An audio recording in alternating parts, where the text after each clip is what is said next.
चलिए बच्चों, जहाँ से हमने छोड़ा था वहीं से फिर शुरुआत करें। अभी हम ऑब्जेक्टिव का सीरीज चला रहे हैं और ये क्लास 5वां क्लास है हमारा, जो कि ऑब्जेक्टिव का सीरीज होगा।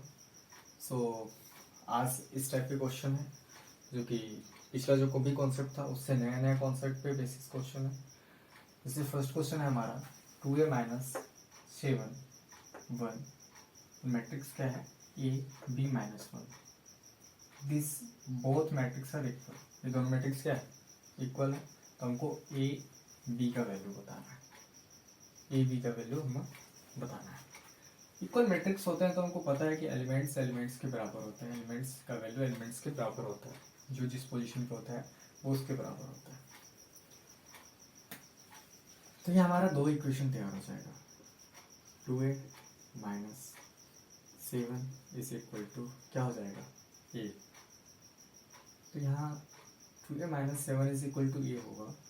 तो 2a minus a is equal to क्या हो जाएगा, 7। That means a is equal to हमारा 7 हो गया। ए इज इक्वल टू 7 हो जाएगा। अब उसी तरह हम इस एलिमेंट की बात करें तो 1 इज इक्वल टू क्या हो गया हमारा, b minus 1। That means b is equal to 1 plus 1 that is 2। b का वैल्यू क्या आ गया हमारा 2, यानी a इज टू b बराबर क्या आ गया 7 इज टू 2। ये हमारा आंसर होगा। अब हम अगले क्वेश्चन की ओर चलते हैं। अगला क्वेश्चन हमारा क्या है, बोल रहा है x belongs to r, cot inverse x is equal to what. Option दे रखा है 5/2 minus sine inverse x, 5/2 minus cos inverse x, 5/2 minus tan inverse x, 5/2 minus sec inverse x। देखिए इस इनवर्स ट्रिग्नोमेट्रिक फंक्शन में तीन formulas हैं इस type के। फर्स्ट फार्मूला क्या है, sine inverse x plus cos inverse x is equal to 5/2। फिर दूसरा है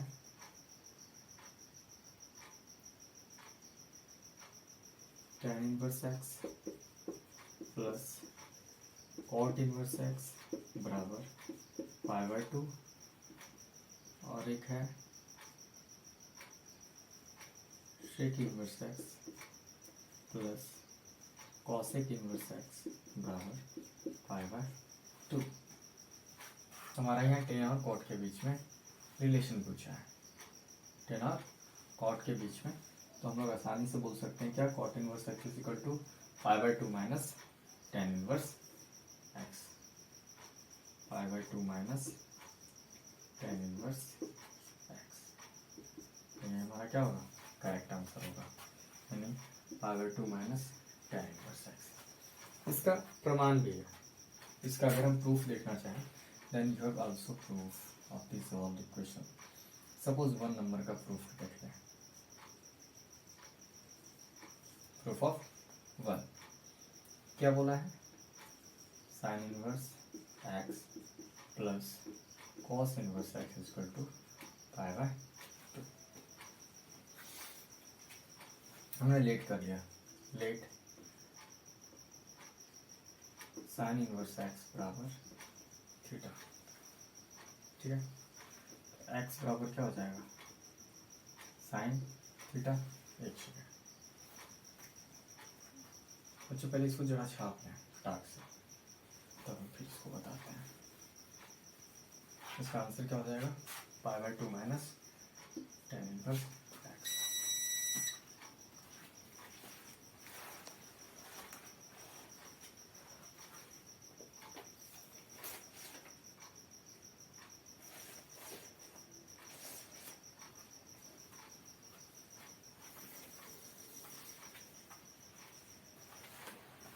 चलिए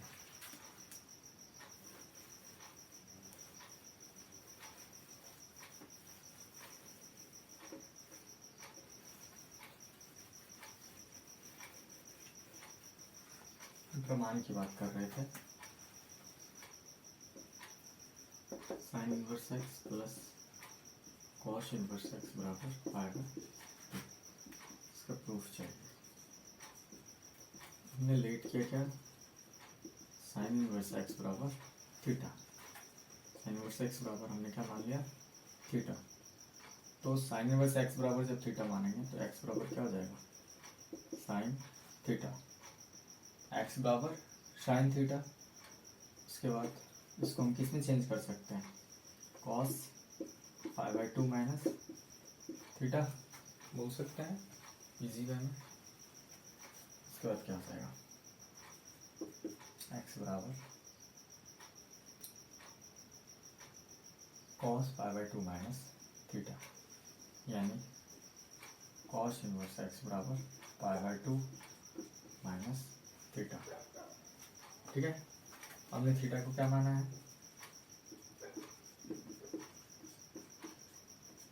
थीटा क्या था हमारा, साइन इनवर्स एक्स, यानी sine inverse x plus cos inverse x equal to pi by 2। इसी तरह तीनों फॉर्मूला हमारा प्रूफ हो जाता है। बात समझ में आ गई। चलिए अब हम आगे बात करते हैं। आगे हमारा क्वेश्चन है,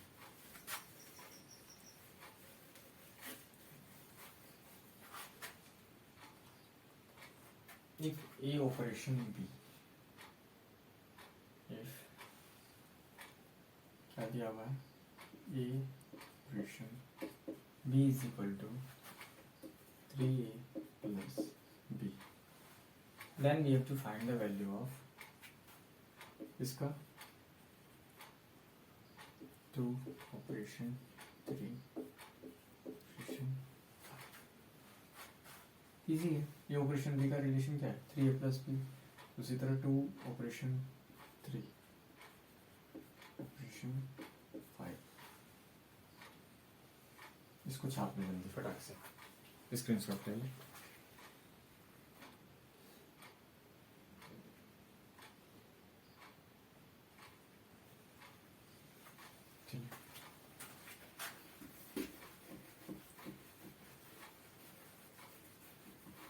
कभी कभी प्रमाण इसलिए दिखाना पड़ता है ताकि आप लोग को ये ना लगे कि सब रटा रटाया है।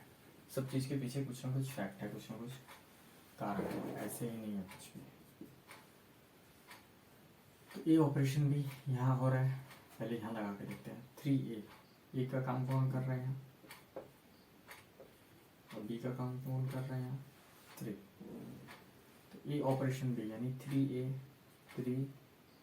ये कौन है यहाँ, 2। तो 3 इंटू 2 प्लस बी कौन है यहाँ, 3 कर दिया। उसके बाद इसको ऐसे रहने दो एज इट इज। तो क्या हो जाएगा यहाँ, 3 दूना 6 प्लस 2 9 5, यानी 9 ऑपरेशन 5, 9 ऑपरेशन 5। अब यहाँ देखिए, अब यहाँ ए का काम कौन करेगा, 9, बी का काम कौन करेगा, 5। तो यहाँ अप्लाई करेंगे तो क्या हो जाएगा, 3 का है 9 प्लस बी क्या है हमारा 5, यानी 13 27 प्लस 5, यानी क्या हो जाएगा 32 आपका आंसर आ जाएगा। 32 आपका सोल्यूशन आ जाएगा इसका, यानी क्या है यहाँ ये वाला चीज़ 32। बात क्लियर हुआ। जिस प्रकार यहाँ रहेगा हमारा रिलेशन, जिस तरह का रिलेशन रहेगा उस तरह का ही यहाँ भी रिलेशन हम इस्टेब्लिश करेंगे। जैसे ए ऑपरेशन बी था तो उसके बीच कैसा रिलेशन था, 3a प्लस बी। उसी तरह इसको भी हमने उतारा, सेम टू सेम अप्लाई किया। फिर यहाँ आके हमको कुछ मिला, फिर यहाँ से हमने ऑपरेशन भी लगाना शुरू कर दिया। पहले इसके और इसके बीच में लगाया, यानी 2 ऑपरेशन 3 को एक अलग किया, पहले इसमें लगाया, फिर जो मिला उसमें किया। मन में आ रहा होगा सर क्या 2 ऑपरेशन 3 ऑपरेशन, उस तरह भी कर सकते हैं, लेकिन आखिर सॉल्यूशन वही आने वाला है।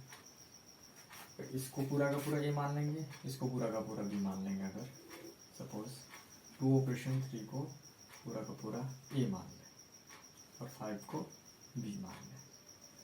इसको पूरा का पूरा a, इसको पूरा का पूरा b। तो फिर क्या होगा, 3 2 ऑपरेशन 3 प्लस क्या हो जाएगा 5। फिर यहाँ हमको अप्लाई करना पड़ेगा 3 इंटू 2 प्लस 3 प्लस 5। 3 क्या हो जाएगा, चेकिंग 9। आखिरकार वही आएगा हमारा, बस जो बोले वही करना है, सॉल्यूशन हमारा वही आना है, सॉल्यूशन हमारा वही आना है।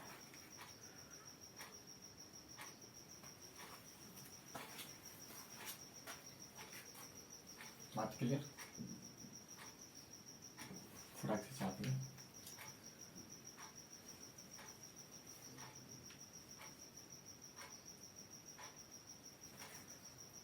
देखिए बच्चों, धीरे धीरे हम लोग कॉन्सेप्ट पढ़ते चले जाएंगे। इधर क्या हुआ था कि दिवाली था, बहुत शोरगुल होता था, इसलिए मैं वीडियो नहीं बना पा रहा था। अभी मेरे को टाइम मिला है तो सोच रहा हूँ बना लूँ आप लोगों के लिए, शायद अच्छा ही रहे। चलिए आगे चलते हैं, कर लें। स्क्रीनशॉट ले रहे, जो नहीं छाप पा रहे हैं बाद में बैठ के छाप सकते हैं। ओके,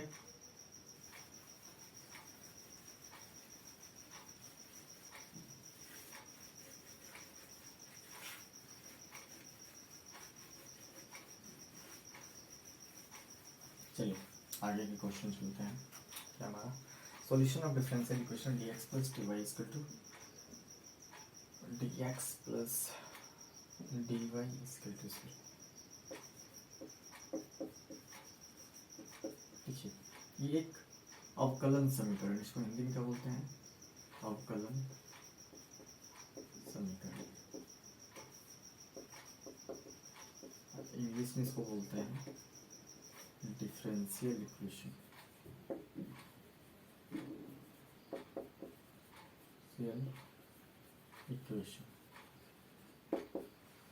अब डिफरेंशियल इक्वेशन को दो तरह का लिखने का तरीका है, कोई ऐसे लिखता है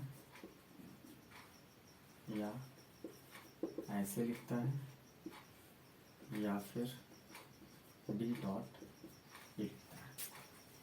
ये तीनों डिफरेंशियल इक्वेशन को रिप्रेजेंट करने का ही सिंबल है। हमको इसका हल पूछ रहा है, यानी सॉल्यूशन पूछ रहा है। क्या पूछ रहा है, सॉल्यूशन यानी हल। इसका हल करते हैं, देखते हैं क्या होता है।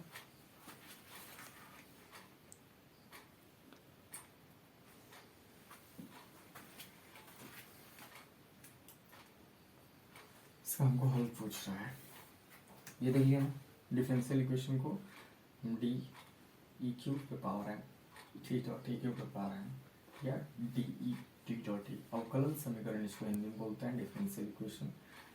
बात क्लियर, ओके। चलिए इसका सॉल्यूशन करते हैं। इस अवकलन समीकरण या फिर डिफरेंशियल इक्वेशन का हमें क्या चाहिए, हल चाहिए, मीन्स इसका सॉल्यूशन चाहिए। तो सॉल्यूशन के लिए क्या करते हैं, डिफरेंशियल इक्वेशन के सॉल्यूशन के लिए हम इंटीग्रेट करते हैं। So here we also integrate, यहाँ भी हमको क्या करना पड़ेगा, उसका इंटीग्रेशन करना पड़ेगा। तो क्या लिखेंगे, integrating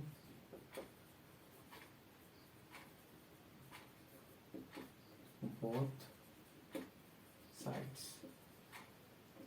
then what we get, क्या मिलेगा हमको अगर इंटीग्रेट करेंगे तो, करके देखते हैं। Integration of dx plus integration of dy equation of 0। तो इसका क्या मिला, x प्लस y बराबर, ठीक है। सीधा क्या मिल जाएगा, x plus y is equal to, सीधा हमारा क्या हो जाएगा आंसर सी। कोई दिक्कत नहीं होना चाहिए। जब भी किसी डिफरेंशियल इक्वेशन का हमसे हल पूछेगा तो हमारा काम है, यहाँ तो हमारा कोई भी कांस्टेंट टर्म नहीं था, अगर कांस्टेंट टर्म रहे, कौन सा टर्म, कांस्टेंट टर्म अगर रहे तो सबसे पहला काम होगा हमारा तो उस कांस्टेंट टर्म को हटाना है, रिप्लेस करना है उसको। सिर्फ और सिर्फ हमारा आंसर में क्या होना चाहिए, वेरिएबल टर्म, यानी एक्स वाई के टर्म में इक्वेशन होने चाहिए। तो हमारा कांस्टेंट टर्म को रिप्लेस करना है हमें, ठीक है। और उसके बाद इंटीग्रेट करना है, इंटीग्रेट करते हुए सॉल्यूशन निकालना। इस कांस्टेंट टर्म उसका क्या होना चाहिए, हट जाना चाहिए। चलिए आगे भी क्वेश्चन डिफरेंशियल इक्वेशन का ही है। क्या है, e के पावर 3x dx। सो उतार लिया हमने।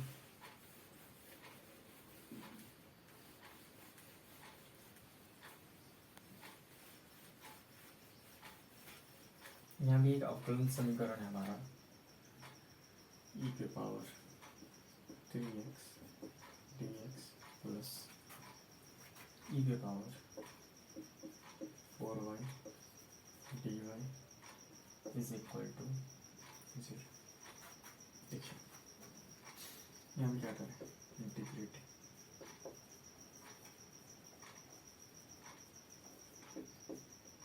Both sides. क्या मिलेगा, इंटीग्रेशन ऑफ e के power 3x dx plus e के पावर 4x 4y dy, ठीक है, is equal to integration of 0। ठीक, क्या मिल जाएगा यहाँ, देखिए e के पावर x का इंटीग्रेशन क्या होता है, e के पावर x, ठीक है। तो यहाँ क्या होगा, e के पावर 3x। कांस्टेंट टर्म हमारा क्या है, वेरिएबल के साथ जो हमारा टर्म होता है उसको बटे करके लिखते हैं, ठीक है। Plus power 4y 4 is equal to, ठीक, 0 का इंटीग्रेशन क्या होगा, ये कांस्टेंट, या 0 का इंटीग्रेशन 0 प्लस के कर दें, ठीक।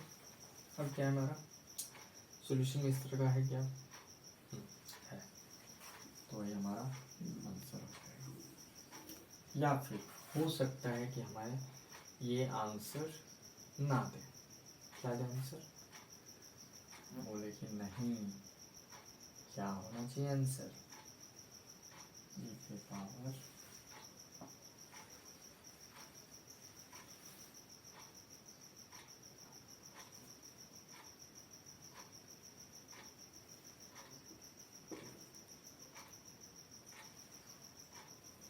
3x यानी 4 e के पावर 3x प्लस 3 e के power 4y is equal to 3 into 4 यानी 12। तो इस 12 के को भी हो सकता है वो अलग कर दें, 4 e के पावर 3x प्लस 3 e के power 4y is equal to 3। ये भी हो सकता है। तो डिफरेंशियल इक्वेशन है, इसका कोई एक डिफरेंट सॉल्यूशन नहीं होता है, हो सकता है कि अनेक तरह के रूप में आए, तो उससे घबराना नहीं है, जो एज ए ऑप्शन आप टिक कर सकते हैं। अगर ऑप्शनल है तो ऑप्शन में टिक कर सकते हैं। अगर आपका ऑब्जेक्टिव ना हो कि ये सब्जेक्टिव क्वेश्चन है, then you have to write any answer, इसमें से तीनों में से कोई भी लिखेंगे, then your answer is correct. Okay, चलिए अब हम आगे कुछ बात करते हैं, कुछ क्वेश्चन और आगे करते हैं।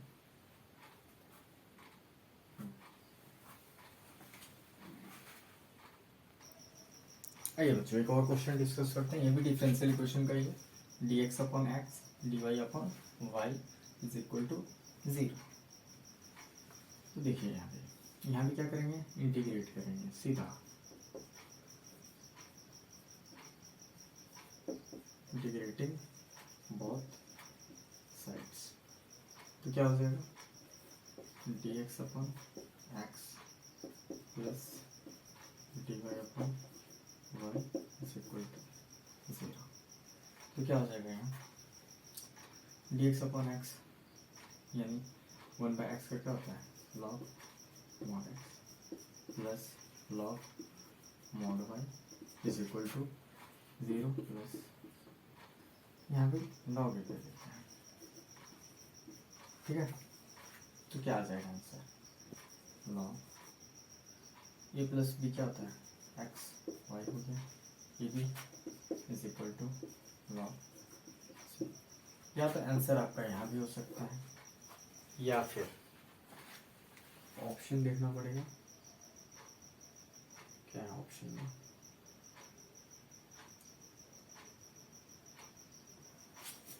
या फिर log को कैंसिल आउट करके एक्स वाई बराबर ये भी दे सकता है। आपके ऑप्शन में ये है तो ये आपका आंसर सही होगा। ठीक है, बात क्लियर। या फिर हो सकता है क्या करते हैं एक्सपोनेंशियल के फॉर्म में दे दें। एक्सपोनेंशियल के फॉर्म में कैसे, जैसे इधर ये कांस्टेंट सी ना ले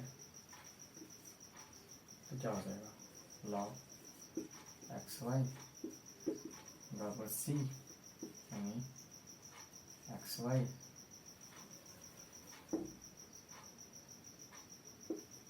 बराबर e पे पावर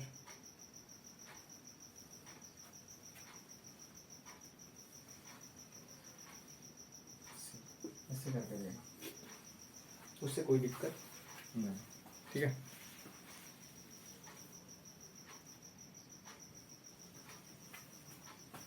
यहाँ 0 प्लस log सी है।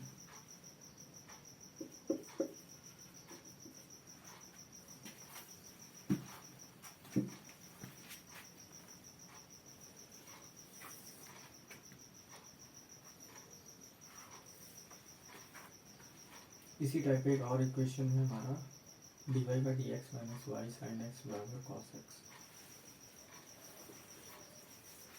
चलिए देखते हैं इसको भी।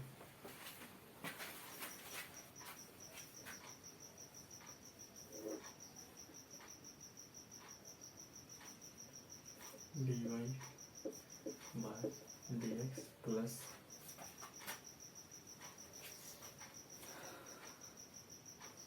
माइनस है वाई साइन एक्स बराबर कॉट एक्स।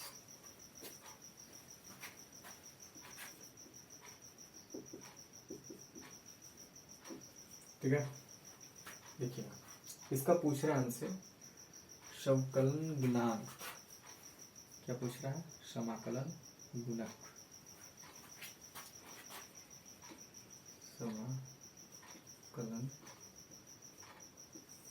समाकलन गुणक, यानी हमसे पूछ रहा है इंटीग्रल फैक्टर। क्या पूछ रहा है इंटीग्रल फैक्टर।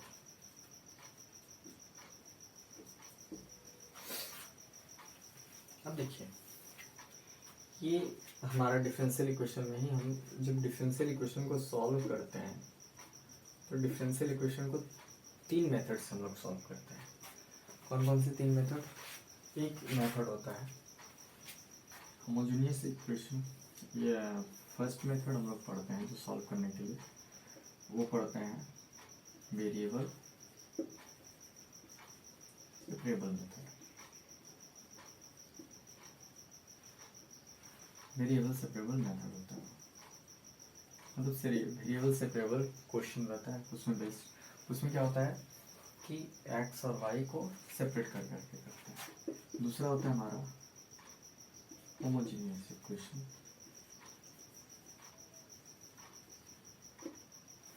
क्या होता है साफ साफ लिखते हैं, इसमें होता है वेरिएबल सेपरेबल, फिर होता है होमोजेनियस इक्वेशन, फिर आता है लास्ट में क्या आता है हमारा लीनियर डिफरेंशियल इक्वेशन। ये जो हमारा क्वेश्चन है ये हमारा लीनियर डिफरेंशियल इक्वेशन है। लीनियर डिफरेंशियल इक्वेशन में दो टाइप के आते हैं क्वेश्चन। एक होता है कौन सा रूप में होता है, dy by dx plus p y is equal to q, और एक होता है dy by dx by dy plus px is equal to q। इसका इंटीग्रल फैक्टर होता है इंटीग्रेशन ऑफ e के पावर इसका इंटीग्रल फैक्टर होता है e पे power integration of p dx। इसका होता है इंटीग्रल फैक्टर इस टाइप के इक्वेशन का e पे power integration of p dy। तो हमसे पूछा है इस टाइप के इक्वेशन, ये किससे मिलता जुलता है, इससे मिलता जुलता है p y। तो हमारा ये क्या है, p मीन्स हमारा इक्वेशन, इसमें p क्या है हमारा sin x। इसको मिटा दें, लड़ाओ ये कर लें, इसको लिख लें फटाक से।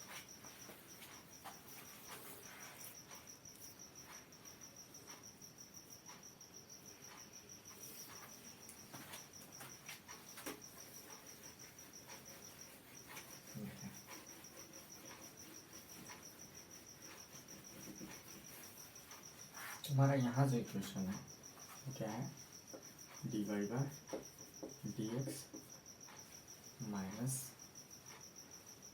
y sine x is equal to cot x। इसको अगर हम कंपेयर करेंगे dy by dx plus P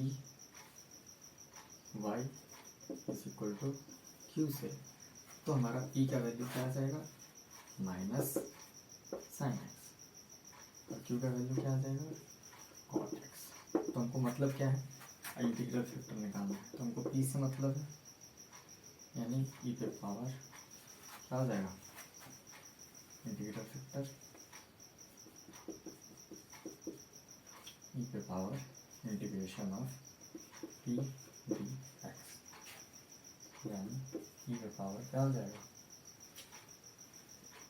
integration of minus sine x dx, यानी क्या आ जाएगा, integration of minus sine x का क्या हो जाएगा, माइनस कॉस एक्स। तो पहले से भी माइनस है, तो यानी e के पावर कॉस एक्स, ये क्या होगा हमारा इंटीग्रल फैक्टर होगा, क्या होगा, e के पावर कॉस एक्स।